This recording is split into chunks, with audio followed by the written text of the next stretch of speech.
A secret phone call, two impossible choices, and a country that is holding its breath. You're watching Times XP. My name is Rithi Atri, and something huge is unfolding around Venezuela. And it is happening behind closed doors through whispered calls and hard ultimatums. According to new reports, US President Mr. Donald Trump he delivered a blunt message to President Nicolas Maduro. Step down or face what comes next. No long negotiations here. No political dance, just two doors. First comes door number one.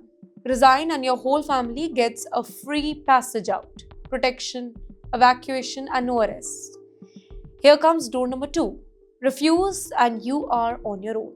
And Maduro's response, he didn't accept. He didn't surrender. He didn't agree. Instead, he demanded something massive in return. That's right. Global amnesty, full protection, continued control of military forces. Now for Washington, this was a red line. The talks collapsed and the whole world immediately felt the temperature rise. Just hours after that secret phone call, Trump made a stunning declaration.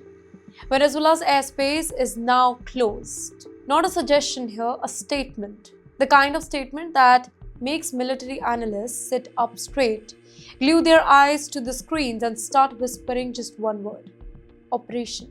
Experts say that Maduro is weaker than ever. The economy is crushed, the streets are tensed, even parts of the military are uncertain right now, and nearby, powerful forces are watching closely, including Russia. Yes, Russia, because Venezuela is not just Venezuela, right? It is a strategic piece on the global chessboard here. And if the US makes a move, Moscow may respond, not with words, but with presence, with power, with warnings. And in the meantime, inside Venezuela, the mood is very heavy. Military units are on high alert, leaders are in emergency meetings, supporters and opponents of Maduro, they are bracing themselves. This is no longer just politics. This feels like the last chapter of a long, dangerous story, a story filled with sanctions, protests, power struggles, and shadow diplomacy. And now, it has reached the moment of decision. And here's the real question, ladies and gentlemen. Will Maduro take the only door that allows him to walk away?